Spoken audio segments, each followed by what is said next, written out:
Hello and welcome to the latest episode of The Hex with John Arnold, Armand Kafai, and Daniel Robertson. Don't forget, smash the like button. Let us know what you think about the U.S. national team, Mexico, everything we talk about today, guys. No shortage of topics between MLS, Mexico national team, and one other fun one related to Dallas Cup. So let's get into it. 5-2 final score on Saturday. Armand, you were there in Atlanta as the U.S.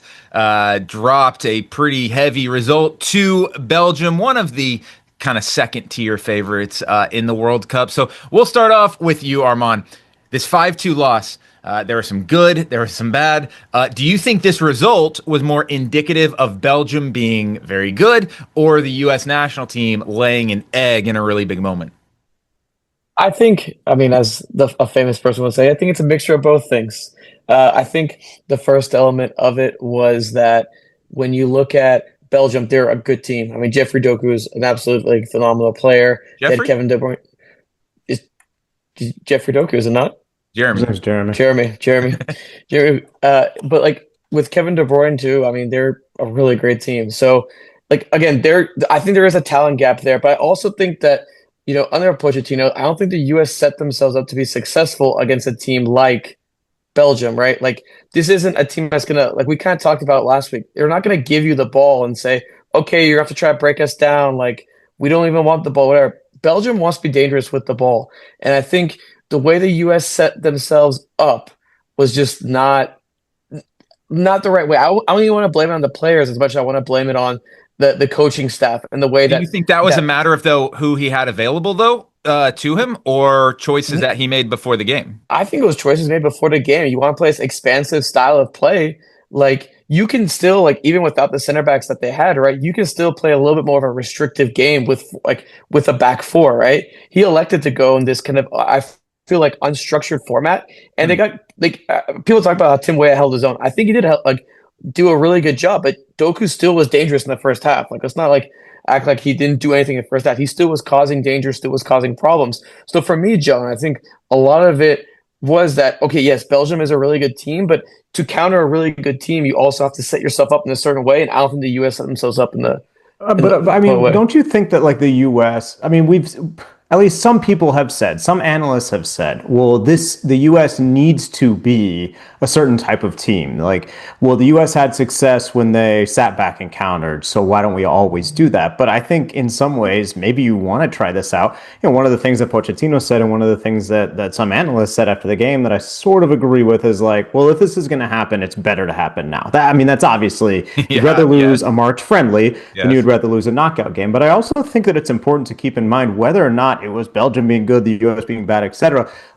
Like, this was a March friendly match. I think that, Max Arfsten doesn't come in the second half of a World Cup knockout game against Belgium, right? You still have Jedi Robinson out there, and I think then things probably go differently, where he gets skinned twice on the left side, and then you're talking about 2 goals. Not just him, obviously, but I do think that it's important to put the game into context. And some of that context also includes this fact that Belgium was also missing some important players. We know that Lukaku pulled out, 1 or 2 other major absences. And yet, this is a team that is in the top 10 of the FIFA rankings. This is a team who lost 0 matches in 2025. This is a good team.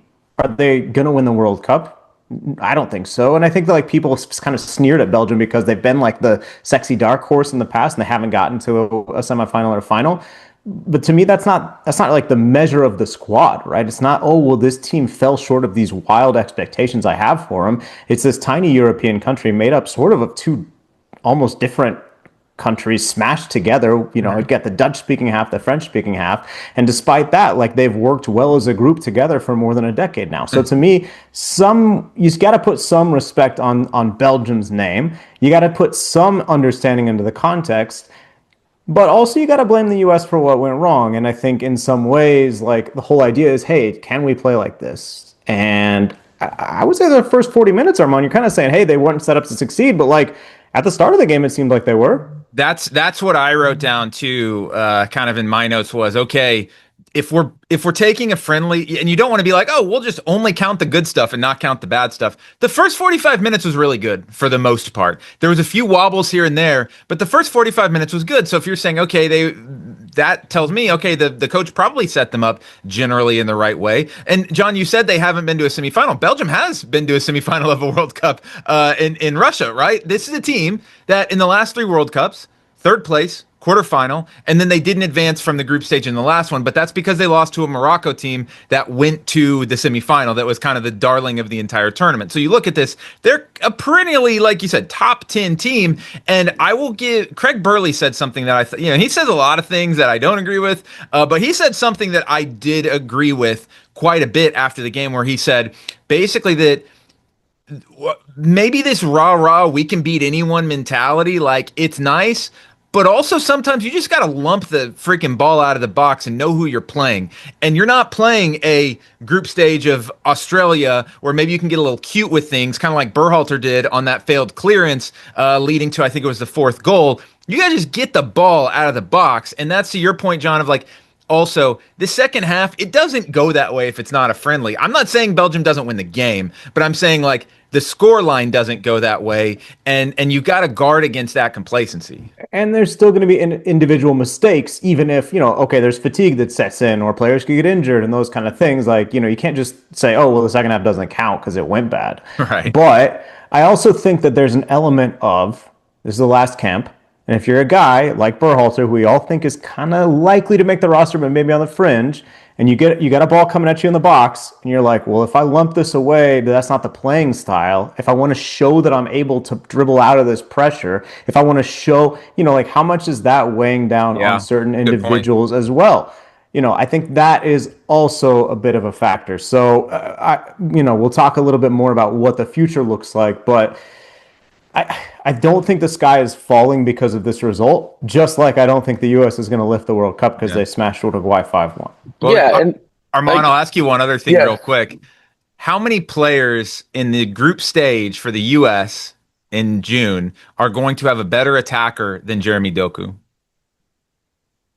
Like, how many better attackers than Jeremy Doku will there be on the teams that the U.S. plays in the group stage of the World Cup?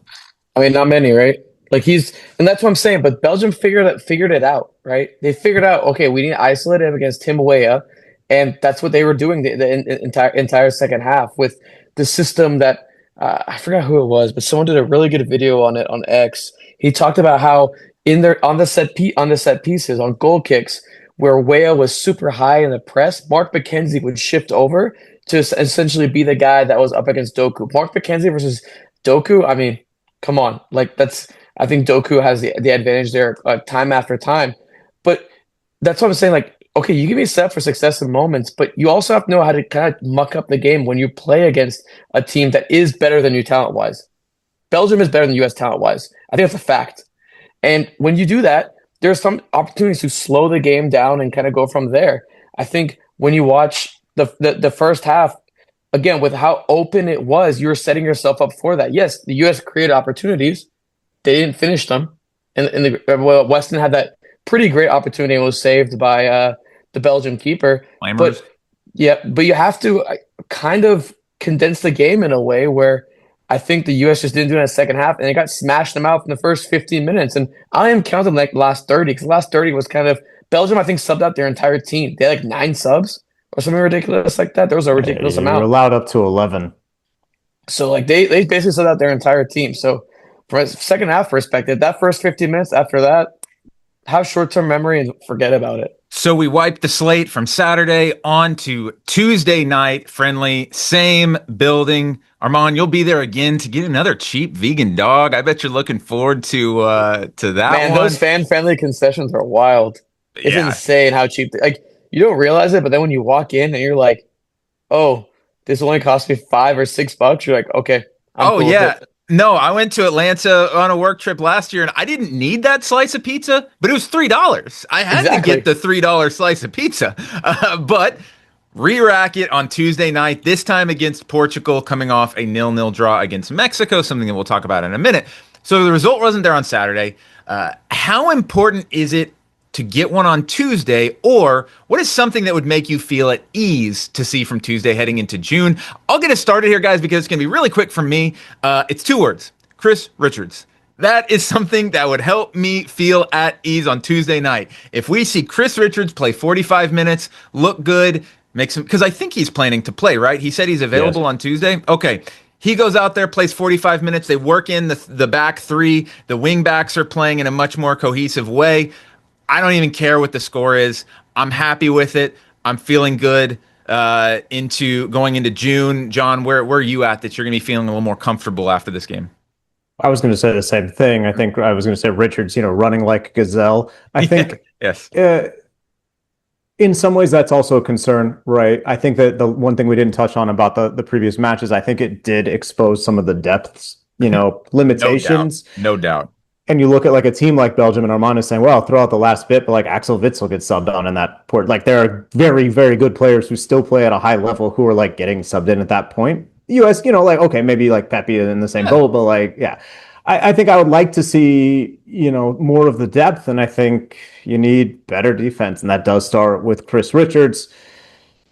It's to me, this match takes on an outsized importance, Armand, because we talked about the good vibes from the fall and all of that. Like, it's not all down to results, but the narrative was like, well, the results were good and the U.S. discovered this formation, in some ways, this style of play that like worked for them. And that's why they're going to be able to have success at the World Cup. That was kind of the thinking, right? And then you see this punch in the mouth, and I think like it looks like a bit of a blip, and like the things that we're saying, oh, well, they did this well in the first 45 minutes, and oh, well, it's not going to be like that at the World Cup. That feels true if you come away beating Portugal 2-1. But if you lose, especially if you lose big, that idea of, oh, you got to muck this up. I mean, that's if they get down 2-0, like they have to try and either settle for that or win or lose 2-1, because like friendly results shouldn't matter. But this is what every U.S. media outlet, and I'm not talking about sports media outlet, what every U.S. media outlet is going to be talking about ahead of those games, which are going to be difficult as well in the summer. So, Armand, I just think that, like, yes, you need a better defense, you need Chris Richards, and you kind of need a result. We also need jerseys that don't clash. Yeah, for the players' sake as well too. Brutal, huh? Yeah. That was so brutal. No clash. And I saw that quote. All of our jerseys look completely different. Exactly. Like it was insane that like all these guys are like, this is a joke. Like that, it made it really difficult for them to play. So hopefully we don't see clashing jerseys. That's one thing, and hopefully they have backups in case they do clash. Which Portugal definitely has some red jerseys. We know that exactly. So we can do it because the US is wearing the black ones. Yeah, so probably red versus black. That'd be a good jersey matchup. Yeah, it should be. We pray. But I just want to see a performance that is kind of with some bite, like there's a lot of quotes about intensity. Like, why is that a question? I see that. Like, why is that a question about intensity and stuff like that? And why are the players coming out and even saying, yeah, we need to increase our intensity and stuff like that? I mean, you have this is 3 games until the World Cup. There needs to be intensity. There needs to be a little bit of bite and a little bit of fight. I mean, again, I talk about not caring about the second half, but the U.S. gave up. Like I know there's players in, but the U.S. gave up. I don't know about that, but I even like the goal that like I think it was the second goal where like Tillman's closing down, and I guess he's trying to hit it with his plant leg instead of going and laying out for it, right? And I understand like trying to like avoid injury and be smart about it, but like at the same time, like it looked like from at least me watching that game that they were just kind of going through the motions. Some players, but I just want to see them fight. I want to see a competitive match. And look, if the score is 2-0, but the U.S. kept it at 1-0, and it's like, hey, they're getting chances, they're getting opportunities, I'm not going to be mad at that. I mean, I told you guys, I'm not mad at how the performance was against Belgium, but I want to see something that we can be encouraged about. Well, but I know we keep harping on the defense, but I think it's because the offense was really good. They created a lot of chances. I don't think there was any absence of chances, and I think also we saw Weston McKennie.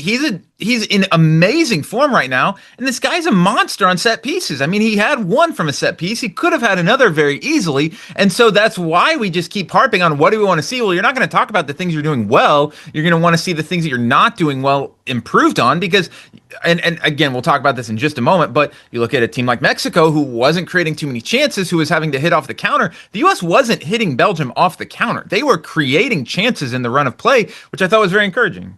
So looking at USA and Mexico now, we're gonna compare them to each other because neither team got the result. Although, if we're talking about a group stage, Mexico did get a point on Saturday night. Though I'm sure they will not want a point from the opener at Azteca in a couple months' time against South Africa. But they get a 0-0 draw versus Portugal, kind of a shorthanded Mexico team. Although shorthanded, those players aren't coming back like a guy like Tyler Adams or Serginho Dest would. But Mexico 0-0 draw or USA 5-2 loss. John, which fans, north of the border or south of the border, should be more panicked right now? Actually, still the North. Because this Mexico game showed that Javier Aguirre has some of the pieces that he needs. The question is if he's going to play those pieces right. Because Obed Vargas gets the start. It goes 45 minutes. I thought it was a pretty decent performance from him. Then Chiquete Sanchez comes in. He was okay, not great. Charlie Rodriguez. Mexico fans have hated this guy forever. That guy. Marcel Ruiz does his ACL. It's like, well, I guess Charlie's back in. And like the best scoring chance of the day is the jerseys were not hard to figure out, but it looked like he was trying to set up a Portugal player because he thought the jersey was on. So I think that Aguirre sees in a lot of ways, or should see, that some of these young guys are ready. That Obed Vargas has to go. He has to be on the roster. That Brian Gutierrez, who also came out at halftime, that he was most creative player. Now they're playing in Chicago. Hopefully gets a chance to play in front of his hometown crowd. That'd be an unbelievable moment. But it'd also be unbelievable for him to play at the World Cup. And I think, there's been this idea in Mexico that, Rafa Marquez is advocating for some of these young guys to be on the roster because he's going to be the coach for 2030 and he wants them to get some of that seasoning. Mexico has a long history, and Aguirre himself actually has a long history of putting some of these young players in, young players getting an opportunity at the World Cup. Andres Guardado in 2010 is like the most notable example, but there are some other, Carlos Vela got a really young opportunity at a World Cup. Overall, like I think it's like, the two wolves within Aguirre of like, I am an old Mexican manager who trusts experience and has like worked with all these guys for a long time. And like, I realize that this is the future. So I think like Mexico fans have the opportunity to get another game of young players doing well. And then I think you can look at a situation where it's not only young players, because I think like Raul has to start. Memo could start. But to me, there's the building blocks from Mexico. But then doesn't that raise your panic level a little bit if you're a Mexico fan that right now, our hopes almost ride on some young 20-something guys who were playing for MLS teams last year. That to me, if I was going to answer the question, I would be panicking if I was a Mexico fan. But what does that change from the Gold Cup where their hopes relied on a 16-year-old kid and they won the tournament? Okay, but that's the Gold Cup. Who are they playing in the Gold Cup? Their group is looking like South Africa, South Korea, and Denmark or Czech Republic. And you think those teams will win the Gold Cup? South Korea, yes. Denmark, possibly. They couldn't be either of the North American teams. Denmark, possibly. Let's not talk about friendlies here. Let's not talk about. We're literally talking about friendlies. I know, but we're talking about the Gold Cup. You mean unofficial matches? Unofficial matches, sure. I'm just saying. I think that let's just say it showed a lot the players that they were missing and those players that aren't going to be coming back, and that is a worry to me. That Belgium game is going to be super interesting as well from a Mexico perspective. I think it'll be fascinating we'll be able to answer this question a lot better after Tuesday night when we see, okay, what are the juxtapositions of those two teams? Armand, did you see anything out of Mexico or US that would make you want, like, which fan base do you think is more worried right now? I mean, from a results perspective, Mexico got a result, like we kind of mentioned. Even though I get it, it's a friendly. Results don't matter, but that plays into the psyche of like fandom, right? Like, oh yeah, we drew Portugal, and while the U.S. got smoked against Belgium, if I'm the U.S., there is one thing. Portugal is better, by the way. Portugal is better than anyone Mexico will play in the group stage. Right, exactly. And the one thing I'm worried about with U.S. and why I'd be a little bit more worried if you're the U.S., the back line, man, it worries me. It worries me because goalkeeper. That's why we just said what we said, though. But goalkeeper, I'm worried. Yeah. Right? Sure. I'd be panicking a little bit more if I was the U.S. Again, like goalkeeper, I'm worried. Center back, Tim Ream. I'm worried about Tim Ream as well, too. With his age is really showing in certain moments. And, like, yes, like, while Like he's again, like he was too old to remember not to leave his hand trailing. yeah, Oh, I forgot. and again, Mexico, I think they play a little bit more pragmatically, right? If and again, Totally. we see that In this game. Yeah, and we see that. I think Aguirre would set them up again a little bit more pragmatically compared to what Pochettino is. Pochettino set up, and Pochettino, I think, kind of historically, it's not set up his teams to sometimes have systemic issues when it comes down to it. I can see why from a Mexico perspective I'd be more worried, but and I don't want to take too much stock into the 5-2 like we mentioned, but if if there's an injury to the back line, not big injury, but just a injury to the back line to the US, if Richards can't go, for example, that performance showed something. I will say you saw people kind of dunking on I think Fox Soccer had a top 25 most important players of the World Cup where it was someone was more important than Pedri or something like that from the US team, and it was people were kind of dunking on it. Chris Richards truly is probably one of the most important players of the World Cup to his team, that single point of failure. I will say this though, as I was looking at it, I didn't realize if Mexico, getting that result at Azteca and needing to get every result during the World Cup in Mexico, if they finish second in their group, out of Mexico. Do you know where they play their round of 32 LA. match? Exactly, John, in LA. In Houston. And then Houston, rather than staying in Mexico. So you mentioned the pragmatism and needing to get those results. Yeah, I did a video a couple months back, Mexico needs to finish first, but I mean, it's not like in LA and Houston it's going to be a difficult place to play that they haven't played before. I think the matchups are more critical, and the comfort of you're back at the car. I think that's where the families will stay in Mexico City. It makes your life a lot easier and probably makes the World Cup a little more profitable for, FIFA and I guess the Mexican Federation. One real quick, talking about the defense, the US. Mm-hmm. That's Mexico's back line and their starting goalkeeper that played against Portugal, that keep a clean sheet. That's good for momentum. That's Mexico's starting forward. He's on the, Raul is on the field. The other places are questions, and that's where I think it gets a little dicey. But I think if you're a Mexico fan, even though the fans of the Azteca did not like what happened, I think you come away saying, yeah, we're better off than those guys up north. So outside of the friendlies, let's get to the games that matter on Tuesday, the games with everything on the line. Win or go home. John, I'm sorry, your Suriname boys, they are going home. They couldn't hold the lead against Bolivia. Came close a few times. Read on John's Substack, of course, the Hank Tinkate mistakes hot made. Takes. Yeah, the hot takes. Hot take. I called myself the Stephen A. Smith of Suriname, which didn't get as much love as I thought it should. So I'll try again here. Yeah, you deserve better on that. But we've got 6 World Cup spots on the line Tuesday, 4 in Europe and 2 in the rest of the world to be decided in Mexico. So Armand, we'll start off with you. Which of those knockout round matches is most intriguing for you on Tuesday when we set the World Cup field? I'm intrigued by the matchup in Mexico. One of the matchups in Mexico. Bolivia, Iraq is a matchup I'm interested in. Look, Iraq hasn't qualified for World Cup since 1986. Bolivia hasn't qualified since they last played in the U.S., as John mentioned last time, in 1994. Iraq, they've had a lot of kind of what's it called? I mean, they didn't even know if they're going to be there, for the playoff because of the war that's going on in the Middle East right now. So for them to be there, it's hey, we're in this position. And for Bolivia, again, I think Bolivia they had that crazy, last second situation to come back and beat Brazil to actually qualify for the playoff. And then they go and they beat Suriname. So I just really am intrigued by that matchup by two teams that haven't made the World Cup in quite a bit of time. I think Bolivia probably goes through in that matchup. No, Iraq, I think, is actually pretty good, and they actually play.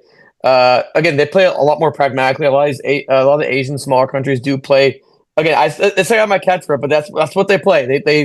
They play kind of this we're gonna bunker, they're gonna try to hit on the counter, etc. So it's gonna be interesting to see which team takes initiative in that game, which team is the protagonist in that game, versus how they normally would set up, right? So I mean that game is late. It'll be 11 o'clock where I am in Atlanta. Middle of the night in Iraq. Yeah, that'll be crazy. Yeah, they'll be up for it. So I'm interested in that matchup. John, Which one are you buying? Very weird scheduling by FIFA because they've flipped the legs from which site is going super early. So the Congo Jamaica game, I believe, kicks off after they sold out the late game, Jamaica versus New Caledonia. This one will be at 3 p.m. local time, and then the Monterrey one is late. Last time, Gianni Infantino flew between the two, and I'm like, is that why they put them so far apart? So like dignitaries could go to both? I hope not.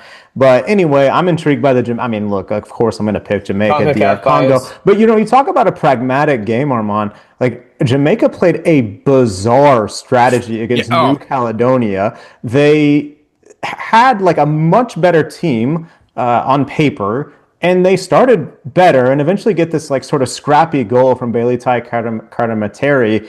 And then like they just seemed to be like, nice, we got the 1-0, time to like defend it. But New Caledonia couldn't really get that far into the final third. That game was just like more than 25 touches in the final third and 4 shots on target. Like, and the crowd like very loudly supporting New Caledonia, going for the underdogs, and like I don't think any animosity towards Jamaicans. It was just a love for the underdog and like kind of rooting against a team that in CONCACAF has sometimes been a rock in the pebble of a rock in the shoe of Mexico. So can Jamaica bounce back tonight against a DR Congo team that I think is very good? But I also am curious, both with them and Iraq, you get off the plane, you've been there for days and days and days and days. Point. You watch this other game, you scout this other game, and like DR Congo played a friendly against Bermuda, which, hey, that's a smart friendly to schedule if you're going to play Jamaica. But Bermuda only lost by 2 goals. Now, DR Congo rested some of their Premier League stars, they rested some of their big time players. So not exactly, they're not going to transitive property this because Jamaica smashed Bermuda in qualification. But I do think who's going to be up for it is a big question.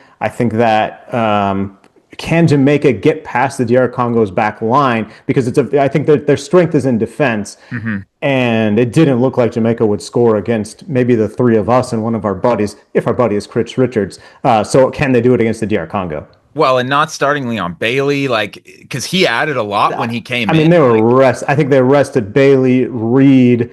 But why rest him if you're going to play like that? Like, I know. Daniel, I think your description of the game, you should say it to the viewers, was like pretty spot on. How bizarre it was. What was it? I don't remember. You were just like, I watched this most bizarre game of soccer. Oh yeah, well, it was because it didn't feel like they were trying to win the game. Like it felt like they were scared to play against New Caledonia. And we're not here to break down a game that's a week old, but it was truly one of the most bizarre games, and they were like 20-1 favorites in this game as well. Like it should not have been remotely close. I think the way you described it was hilarious. Like, a team that couldn't build out of the back, they were like, "We're not going to press you. Here's the ball." If they would have pressed them, they would have.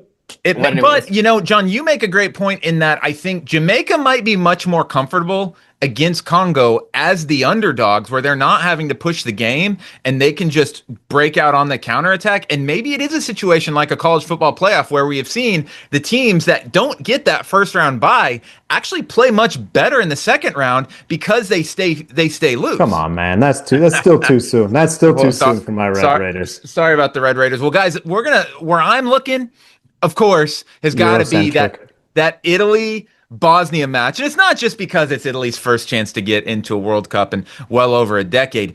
It's the game is being played in a little city called Zenica at the Bilneo Poje Stadium. 13,000 capacity. It's not even a first division ground in the Bosnian Premier League. This is a tiny middle of nowhere stadium that the biggest game in Italy for the last, because when I was in Italy, they played Sweden in a 1-game knockout. Actually, back then it was home and home, but the first leg was 0-0. So it was a winner-take-all game at the San Siro against Sweden that they lost, I believe on PKs actually. They couldn't score in 2 legs. This is a one-off in middle of nowhere Bosnia, and the winner gets to play a glamour, second match of the World Cup against Canada in Toronto. To me, this is, can Italy finally break through and get back to the World Cup? The other matchups are interesting in the European ones, but there's nothing to me as interesting as these the Italy versus Bosnia matchup. Can they get through? Sweden Poland is a very like powerhouse matchup with some big name players, but nothing. All of these games are being played in big stadiums and big cities, not the tiny town of Zenica, Bosnia. Isn't there like a horse racing ground or something like that?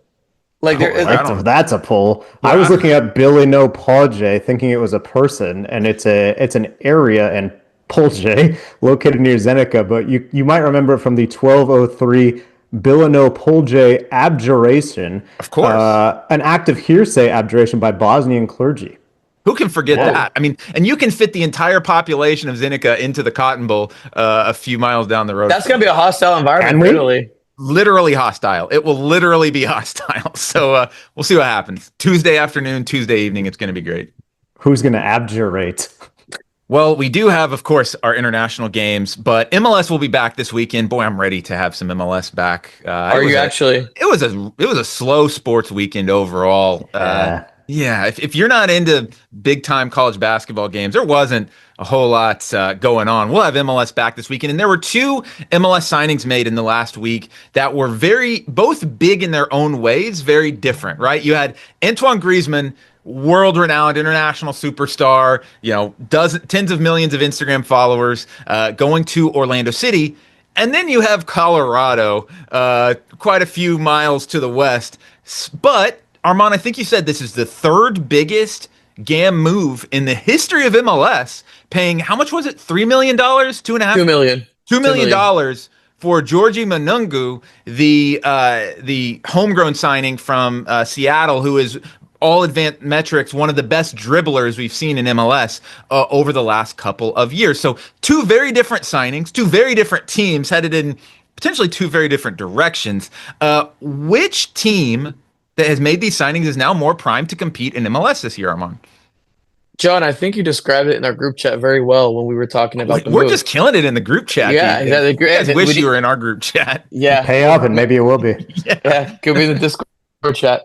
The Rapids are just kind of fun, which I don't think anyone really anticipated them being this like fun kind of team under Matt Wells, Matt Wells, baby. I was early on Matt Wells. I was early on the Matt Wells stuff. They're building out of the back. They're trying to play with possession. They have a bunch of these young guys that they just keep picking off. They kind of pick off, I wouldn't say MLS misfits, but guys that, maybe aren't the sexiest MLS names, but they need to attract talent in Colorado. So they acquired Dante Seeley in the summer. They had Georgie Manungu to the mix. They have Darren Yappy. They added the center back, I think it was like Harrington, who's an Australian 18-year-old that's been playing for them. That's actually attracted a little bit of European interest, it seems like, from what they're saying online. And they've actually gotten results in a lot of their games as well, too.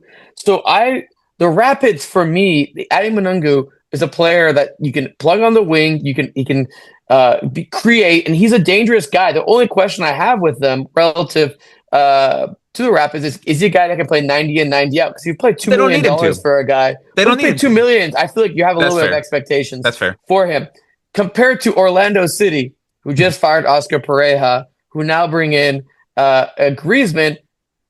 Guys, their problem really isn't on the offensive side. I think it's more of a defensive issue, if anything. And now you're bringing this guy that was world-renowned star that now you have to figure out what's a coach that's going to mesh with him, right?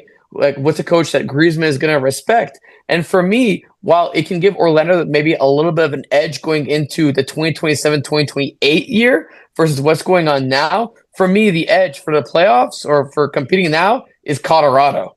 But that's why I'm actually taking Griezmann. And first of all, put some respect on Manungu's social presence. 136,000 Instagram followers. It's not nothing. That's not nothing. That's more than I got. That's about 135,700 more than I got. Wow. Flex. But the fact that Griezmann will be this cascading moment, I think that the Rapids go from very good to still very good, but a little better with this move. Whereas Orlando, I think they go from really rough right now to suddenly, not only do you think they're going to move for Griezmann, but it's going to be a busy summer because they're going to get a coach who meshes with him and they'll probably get a couple of his buddies. I mean, I don't think it'll be the Messi effect where you see like all these former teammates coming over, but it's been a question of who will get Griezmann in this kind of, not sweepstakes, but we've known he's interested in coming to the U.S. MLS teams have reportedly been interested in him before, and it's Orlando that does it. So they get this big deal over the line. To me, it's more of a statement of intent of, hey, we're not sort of washing our hands of this just just because Pareja's fired, this season is not a total waste. This guy's going to show up in the summer and he's going to be good and things are going to be different. Well, I think all of us think too many teams qualify for the playoffs in MLS, and Griezmann might show up too late for that to happen. But look, like, again, Messi shows up, Inter Miami makes a Leagues Cup run. There's other trophies that are on offer that Orlando could still try and contend for. And to me, this is a sort of statement that they're going to go for it. So if our question, Daniel, is who's more primed to compete for just anything, I think it's still the Rapids, but who's showing that they want to win trophies? I think that's Orlando. This is a statement move from a franchise that it's been a while since they made that kind of move, even though they've made kind of good additions here and there for a lot of years. Well, and I think I got to go with with Orlando City for sure, because you look at it as well. If you're a player on Orlando City right now, I'm on 2-1. If you're a player on Orlando City, to me, this gives you a little bit of a boost to just, we don't have to win the league in the next 3 months. We don't have to compete for the Supporter Shield. They're 3 points out of a playoff spot. We need to tread water here. We need to get points. We just need to keep ourselves within a few Do you think points. that's what they're saying in the locker room? That's the pre-match hype. We got to tread water, man. But you know what I mean. We're 3 points away from the playoffs. But they're looking now, at that could be a rallying cry. They're looking at this and saying, hey, the cavalry's coming. Let's get our points. Let's try and stay locked in. Let's try and stay focused here. Let's not let results slip, because Griezmann is going to raise the level of everyone else. And you know, a signing that it reminds me of, obviously completely different types of players. But you remember when the Rapids signed Tim Howard? And the Rapids were like a nothing franchise. They were just fluttering along up and down. And then Tim Howard came in and they made the conference finals that year. And it seemed like everyone just kind of locked in because Tim Howard was there. Yeah, it's stupid that it has to be that way for players to kind of pay attention and step up. But it's not like Tim Howard was scoring goals. Tim Howard wasn't doing these things in midfield. It was just a professionalism that he brought that raise the level of everyone. It's an expectation thing. It is an expectation. I think it's a statement of intent too by the ownership, like you said, John, that if I'm an Orlando City player, okay, this season isn't over. It's not new, we're just going to have an interim coach all year and we'll figure something out. It's, hey, let's just try and get some points. Let's get a decent amount before the World Cup break, and then we'll have a great shot. But Armand, I do love Manungu on that Rapids team. Their league pass rankings going way up right now. Fun team to watch. Yeah. All right, this one is going to be fun, guys. I can't wait to hear the names that we're going to drop here in a second. It is Palm Sunday to Easter Sunday in Dallas right now, and that means one thing. It is Dallas Cup time. It always kicks off on Palm Sunday, and then the championship games are on Easter Sunday. A spring tradition in North Texas. You grow up here, you're used to Dallas Cup. I heard they had over 25,000 at the Cotton Bowl. Record-breaking crowd last night, which surprised me because I've been to some really full Cotton Bowls for the opening ceremonies and first night of matches in the Super Group. It's something that extends well beyond just the soccer fabric of Dallas. It's a real cool thing that we are lucky to have here. And as soccer nerds, one of the most fun things about Dallas Cup is it gives you an opportunity to scout some players and buy some stock in guys and remember some names that maybe, you have no idea who these guys are, but these Premier League teams and these South American teams, they're sending their best young talent to Dallas Cup. I remember some of the names, and these weren't the guys that I had noted because they were already like big names, but like the Keane brothers when Manchester United was here, who have played on Everton and I think captained Everton. A guy like Jesse Lingard was with Man United when they came here, and he had, I think, already played in a Premier League game. Arsenal's brought a number of guys, Emi Martinez, lots of big name players, but we want to talk about who are the guys, and it doesn't have to be in Dallas Cup, but who are some of the young players that maybe you saw in Generation Adidas Cup, guys that you have taken some internal stock in and thought, I'm gonna track that guy's career. John, what's some names that you've maybe seen in Dallas Cup, GA Cup that you just ticked off in your head like, I'm buying stock in that guy? Well, I have kind of three levels in one. I thought you were going to mention him. 2018, Arsenal brought a kid named Bukayo Saka, who I think has come pretty good. I did a couple of his games. Kind of mid-tier. Luca de la Torre, the U.S. player, was someone who I talked to him because he was a U.S. Youth International at the time. I spoke with him after one of the games, but that was one where he wasn't on the radar yet. But the one that I really tracked. And he came in with a lot of buzz and played super well, but didn't really amount to what people thought he was going to. But I hope to see him again this summer. Is a guy named Tahith Chong. You guys know Tahith Chong? Armand's Mm. mad. Is that yours? Oh, you took the That's that. name. You took two on my list. Oh Stock man, on sorry, Sean. brother. The But afro, I'll never forget it. well, yeah, huge hair, and born in Curacao, but then quickly went to the Netherlands. Unlike most of the Curacao national team, which was born in the Netherlands and represents the two island nation through heritage, he was born in Curacao and went to the Netherlands and then became a Manchester United youth prospect, bounced around a little bit, currently in the lower divisions.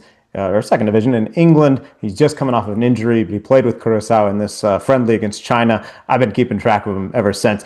Really kind of like wanting him to pick Curacao instead of the Netherlands, and it didn't happen. And then finally in this round of qualification, he scored twice in a World Cup qualifier this fall to help Curacao get to the World Cup. So that's a guy who I've always had my eye on. Non-Dallas Cup edition, I was sitting in a U20 match in Tijuana, and Tigres was playing. I'm like, who is this Colombian kid from this random club that they bought for at age 18, 19?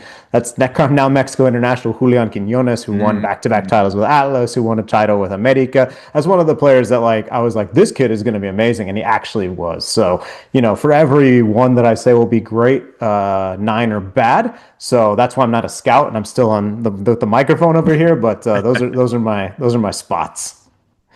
Armand, who caught your Sorry, eye? Armand. You saw a lot. I mean, and we said let's not say Jesus Ferreira or whatever. Like we know these guys. You got to go a little off the radar. No, there's some guys off the grid that I think I've talked to you guys about. Breck Evans, if you remember him, he 2017 Dallas Cup he was a winner center with FC back. Dallas. I think he went to SMU. No, he signed with North Texas. Okay, he never really worked out, and he didn't really pan out. He kind of bounced around. He's with the Hearts of Pine right now. Nice. I mean, that's cool. That cooler jerseys. Yeah. That 2017 Dallas Cup team obviously had Paxton and Jesus, etc., and they won. So that was the first major tournament or youth, I guess, major tournament that I covered as a little journo. But the one that I always think about for some reason when I think of GA Cup is Kobe Hernandez Foster. I remember him. He actually played really well in the couple of games I watched. He was an LA Galaxy youth player. I think I'm looking at it right now. He bounced to Wolfsburg Academy and then just kind of bounced around. Left too early. Yeah, he went to Europe. He was one of the Cleveland. He was one of the Brian Cleveland guys. Yeah, I actually ran into Gary. It was Gary, his agent at GA Cup. Interesting guy. Guatemala still wants him to play for the national team. Well, I don't know where that's at right now. Well, he was Mexican American, right? Okay. No, I think he's Guatemalan, Salvadoran, and U.S.